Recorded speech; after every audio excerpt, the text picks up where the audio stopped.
Oswego Street in Baldwinsville, New York. We're here every single month with Pizza Man for many years.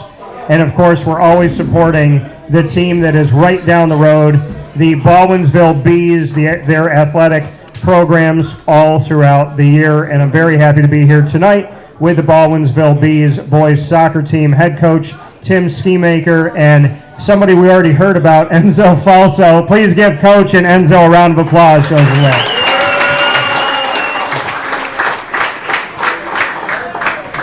So, Coach, I always find this interesting. When we do these shows at Pizza Man, how many people get closer and closer as the night goes on. You are now blocked from getting off the stage. Your thoughts on that? Well, it figures that it'd be Aiden Griffin to be right up front. That's all I have to say. Now, we already heard about Aiden and how tall Aiden is. So, what are your thoughts on what was said before, I think by Jonah, that he said that dude was so tall way back in the day? Has he always been a giant? As long as I've known him, he's been pretty tall, yeah. What can you say about Aiden that's now sitting right here in front of us? Tell me something good about Aiden since he's already been put on the spot. You know, I don't really have anything bad ever to say about Aiden. Aiden is such a good kid. He's the first to volunteer for stuff. He's got equipment every day. He comes with a smile on his face every day. He's really a great addition to the team. Awesome. I love that. I'm pretty sure I gave him one of my coaches' awards last year. One of your coaches' awards. Okay, so there you go, Aiden. More than just being tall. I like that. All right, Enzo, how we doing? How's life, sir? It's going good. Doing all right? Yeah. So, Enzo, you know, I will say this. It's good to finally meet somebody that, like me, had a mustache so early on in school. You know, I think I had facial hair when I was 12, so... Yeah. In sixth grade, you said? It probably, I want to say it started to grow in like 6th or 7th grade. I was going to say, like, if you don't shave, how much is in now? Like, can you do a beard? Do you have some, like, on the chin, or is it mostly the mustache? I think I actually shaved yesterday. Okay. I think I probably could. All right. Would it look a little raggedy? Maybe. Okay. But if I gave it like a month, I could probably get like full beard. So when did the mustache come in? Now, one of your teammates said 6th grade? I would say like 6th or 7th grade it probably started. Okay, all right. Is that a normal? So Enzo Falso, it ends in a vowel. So Italian blood. Yeah, my middle name is Celestino.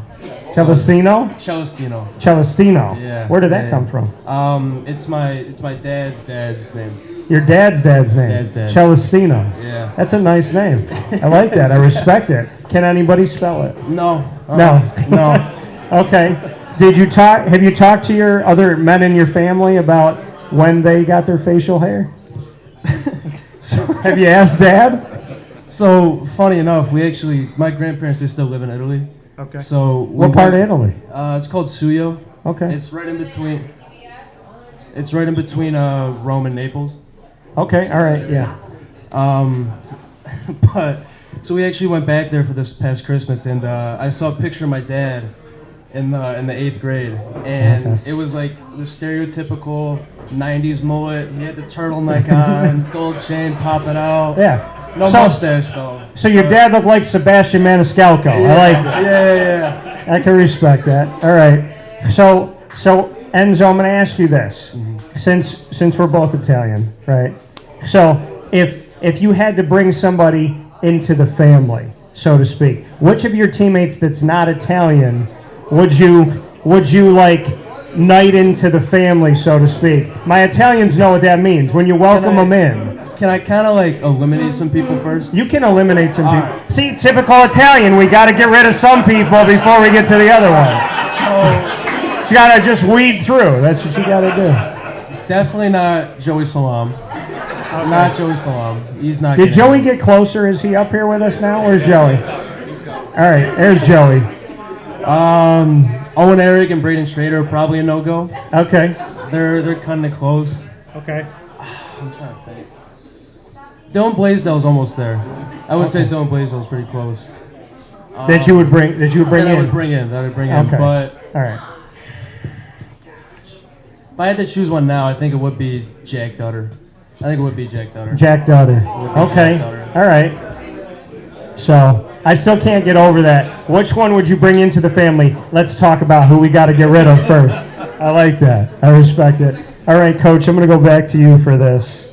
So you've heard your captains speak a little bit to the makeup of this year's team. How would you describe this team? If somebody hadn't seen the team, hadn't been out to the field, what would you say this squad really exemplifies for you? I think what makes us our identity really is that we can possess the ball. We keep the ball, and then we can create goal-scoring chances. This team is very good at going forward with the ball. Very good at going forward with the ball, like you said. We're very good attacking players. Like Jonah mentioned, we have game breakers, and we do. And we have guys like Jonah who can get the game breakers the ball. And obviously, you know, when you look at being in the district, right, you hope that you have people within that area, right, that can do these things, but you train them as they come up. So what can you say speaking to that element of it, of being on the same page with other coaches in the area? Because some of these guys, like I said, they play together forever. So in that training process, how involved are coaches like yourself with the younger kids? Well, we train kids all year round. A lot of the kids, they play club ball. And some of them play with us, some of them don't. But a lot of the kids play with us all year round, and we stress possession. We want to keep the ball. I cannot stand watching the other team have the ball. So if you can't keep the ball, I always tell the kids that if you can't keep the ball, then you're not going to see the field in Bebo. So, and like you said, if you can't keep the ball, so you want to hold on to that possession, score on your chances and your opportunities, but playing that keep away, what things do you work on? I'm not asking you to give up the secret sauce here, but like, what are some things that you do in practice that help with establishing the strength of keep away? Well, I mean, we work on developing a solid first touch, and we play a lot of keep away, and we talk about having good vision and playing the ball fast. But in order to keep the ball, really, you got to have guys who are moving when they don't have the ball. And so we're constantly stressing, what are you doing when you don't have the ball? And you got to get open, and you got to communicate. And earlier this year, our big stress was communication. Guys would move, but they would move and they'd be quiet. You know, so once we got our communication better, the movement was kind of already there. We got a lot better. Some people that watch this game of soccer can't understand when there are those touches of different things going on. Why you're passing? People say, "Why are you passing it backwards? Go forward!" And all these different elements to scheming, right? Because people that watch football are used to going forward. People that watch basketball want you to go fast. And so many Americans they talk about they want to speed the game up. They want to speed these games up. But there's this dance in soccer that you talk about when you talk about playing keep away. What would you say to somebody about the art of just making those good passes and being very strategic? Because there's a lot of chess game to soccer that I feel like people don't see if they don't know the game. Well, that's a hard question. Because it's the only way that I know how to play. I want the ball. I think the game is beautiful to watch when teams can string passes together and find that gap to attack and then make a goal-scoring chance out of it. It's just beautiful. Enzo, I'm going to go back to you for this. If you had to pick one of your teammates to talk you out of a parking ticket, which one of your teammates is the smooth talker? It's funny again because I'm going to have to go Jack Dutter again. Jack Dutter again? Well, I mean, if Italian's going to pick somebody to bring into the family, you better be a smooth talker. So, you think Jack? I think so. I think he articulates really well. All right. That's what he does. Who's the person on your team that you think would be the quickest to get you in trouble? Like, who's on the other side of that? Who's the one that would talk you into trouble? Into trouble? Yes. Probably the first guy I crossed off from the last time, Joey Salam. Okay, Joey Salam. All right. Now they say that he just talks. He won't stop. He talks a lot. He talks a lot. Like we have AP government together, and I think every 30, like a minute, maybe a minute 10, every time he just turns around, just sticks his tongue out at me. It's a little bit confusing. So, does he get in your head? Is it working? A little bit. We have a test tomorrow, so we'll see how that goes. Okay, so during the test, he's just going to turn around and look at you? If he turns around during the test, my pencil might slip out of my hand. Okay, all right. But, fair enough. Fair enough.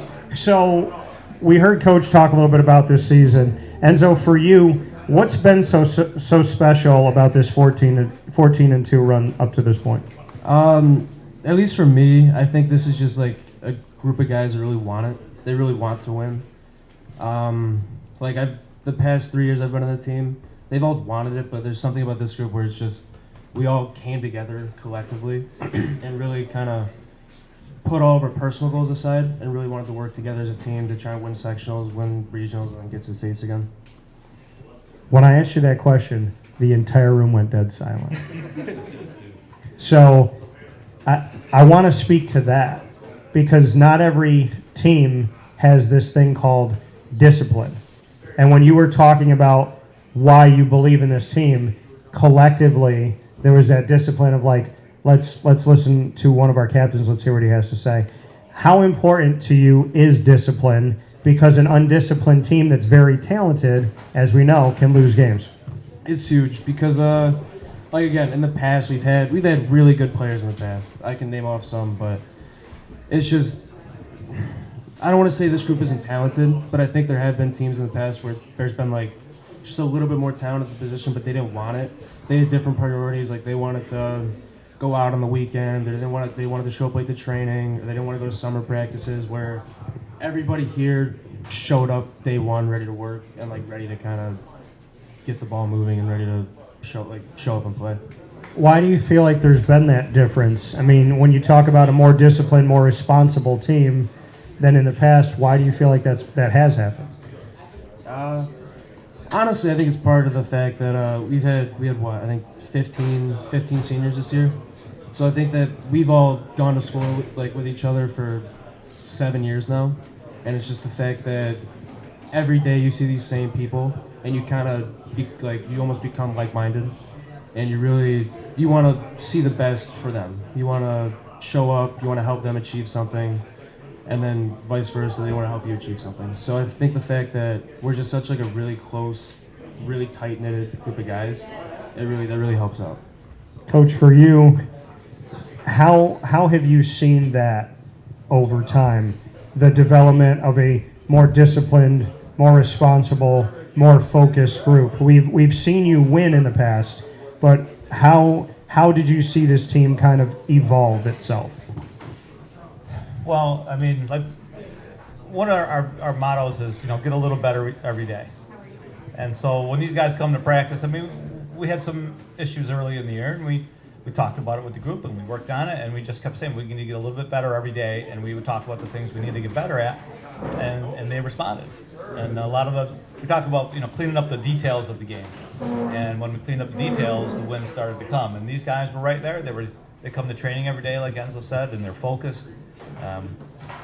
Lots of teams you have to yell at almost every day to get them to be focused. Just a couple times with these guys, really. So you haven't had to strain your voice that much this season? Well, I don't know if I would say that. Okay, fair enough. Your captains for Tamer, for Jonah, for Enzo, what do you see in them that exemplifies leadership? But they set an example every day in how they work. Jonah in particular is like when you ask him what he liked about himself or what was good, is his work rate. And he played, I don't know, all 80 minutes earlier this year against Nottingham, a team that he had to chase all over the field. The next day in practice, he is still the hardest working kid on the field, setting that example for everybody else that this is how we train, right? And Tamer's the same way. Now, Enzo's usually with the goalkeeper coach, so I don't get to see him all that much. But the other two guys I see right in front of me all the time, and that's the example that they set. We come and we train every day. And you heard your student athletes speak about not just you as a coach, but your entire coaching staff. You being up here, what do you want to say about the staff that you have? Oh my God, I wouldn't be nearly as successful without Dan Kincaid and Chris Ross. I really do feel that we have the best staff. One of the best decisions I ever made when I first started the job is that I can't do it on my own, and I always went out and got good help. And I went through a few coaches, and when Dan and Chris joined, and we really are a team of coaches. We complement each other really well, and Dan's more of a co-coach than an assistant coach. I give him more responsibility every year, and we just work really well together. Can we clap it up for Dan and Chris? Show them some love.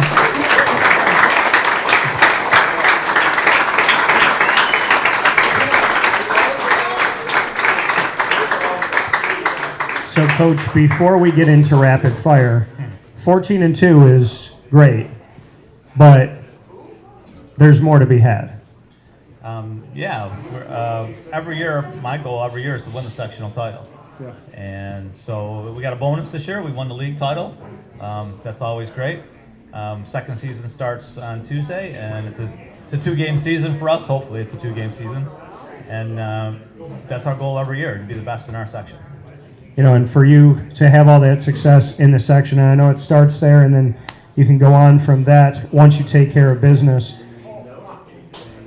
Locking in, as I spoke with some of your student athletes about staying focused, staying the course, they showed it after 1 and 2, and now they have an opportunity to show it in an all-new season. You said you haven't had to scream too much.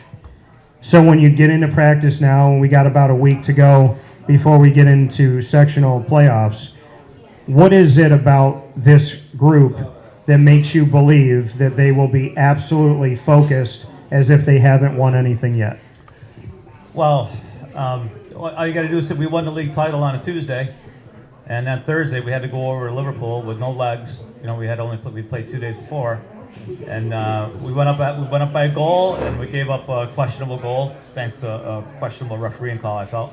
And the kids. I like high school when you could talk about referees. I do like that. The kids really responded. In fact, after the goal, we hadn't really played ball before the goal. After the goal, we were down their throats for the last 8 minutes of the game to get that goal. They wanted to win, even though it didn't really mean anything to us other than getting the number 1 seed. But they want to win, and they show it every day.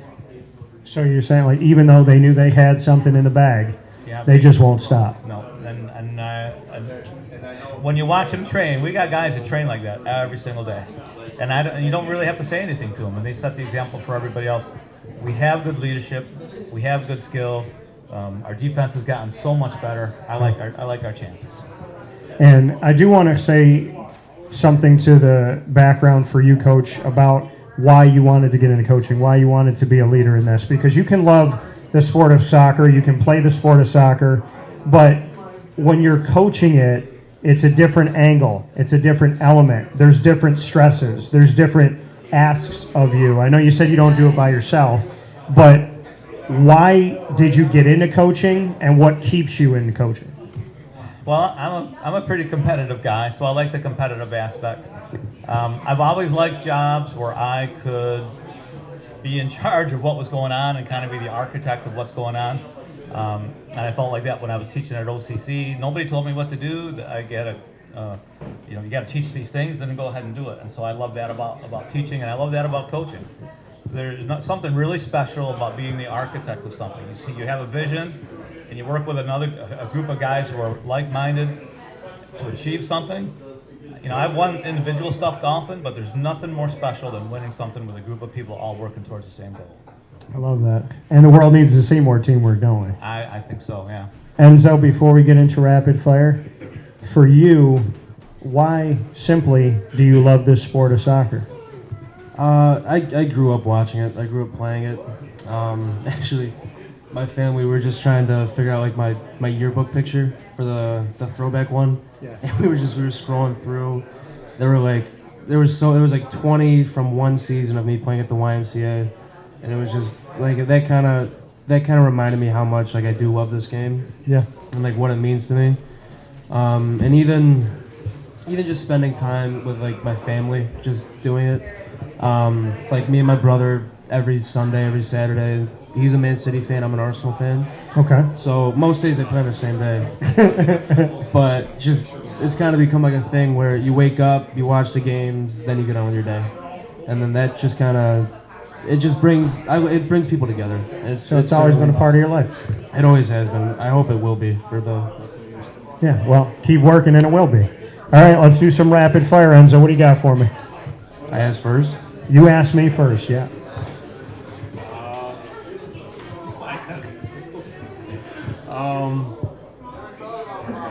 I already got mine for you.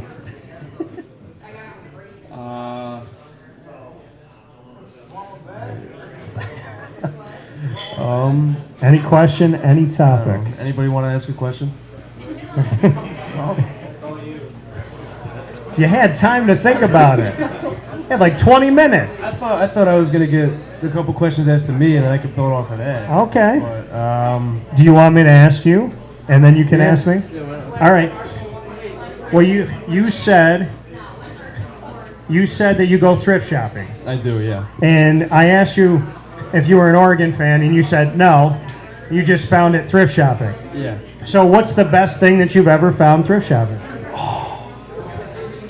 So my dad was a Raiders fan growing up. It's a long story, but I think I found this Randy Moss, or no. Oh my gosh, what was it? No. I found a. Oh my god, I'm freaking it in. I found a Jerry Rice Raiders jersey. You found a Jerry Rice where? Here in Syracuse? No, it was somewhere else. I forgot the store. I was on vacation. But I Okay. found that, and it doesn't even fit me. It's like 3 sizes too small. Okay. But it's hanging up in my room somewhere. Hanging up in your room Hanging up in somewhere. my room. Okay. Diehard Raiders fan. That's So you're a Raiders fan as well? yeah. All right. So now what's your question for me? Your best thing was Jerry Rice. Finding that. What's your favorite Italian dish? My favorite Italian dish. That's so tough.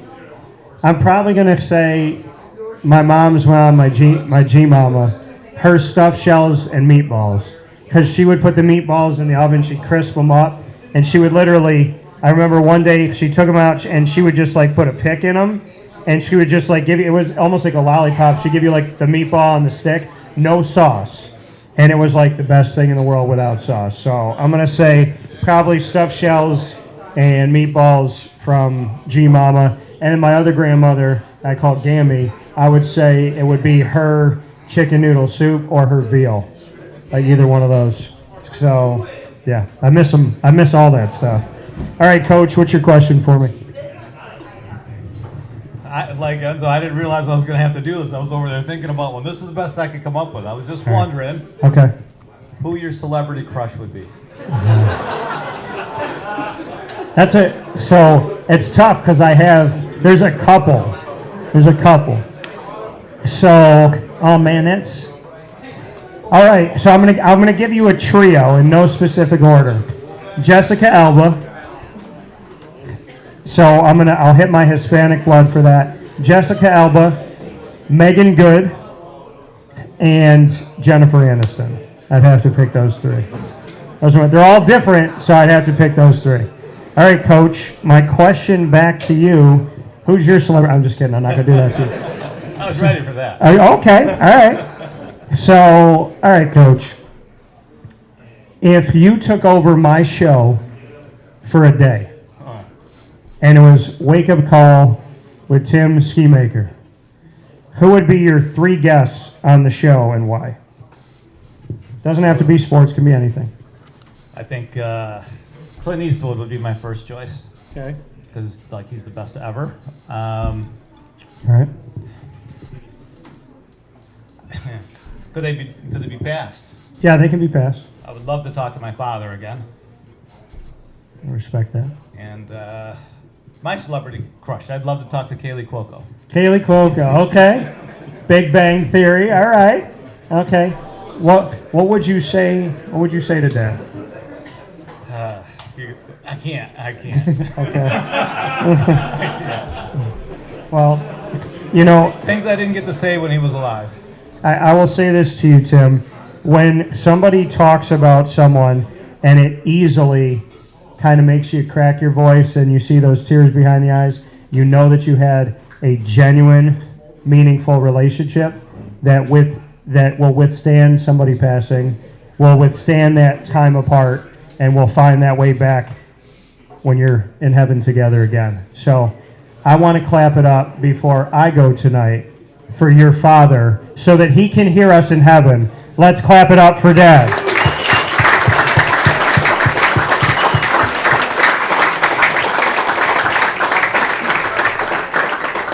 So for Enzo and for you, Coach, I want to say this. This is my last broadcast of my 30s. Tomorrow morning at 8:37 a.m., I will, and this is weird to me because I feel like a kid, but I will be turning 40 right before my morning show broadcast tomorrow morning. So, Beeville, just so you know, in case you need a little more energy to go win a title, you are my last show of my 30s. I'm spending my last day with you before my birthday. So go win something, all right? Let's go do it. Certainly going to give it our best. All right. So thank you all for making this an early birthday gift by showing up. I love seeing the Baldwinsville Bee community. You've been so great to Pizza Man. You've been great to the Delia family. You've been great to me. This was a vision and a dream that Jimmy and I came up with during COVID. And we were like, we want to do something. We want to bring the community together. And I really wanted to see this thing be a reality. And to the parents that have shown up, to the brothers and the sisters, to all the student athletes, to the aunts, the uncles, the coaches, to everybody in this community in Baldwinsville, I cannot end this show any other way but thanking you. So please give yourselves a round of applause. Thank you, Coach. Appreciate you.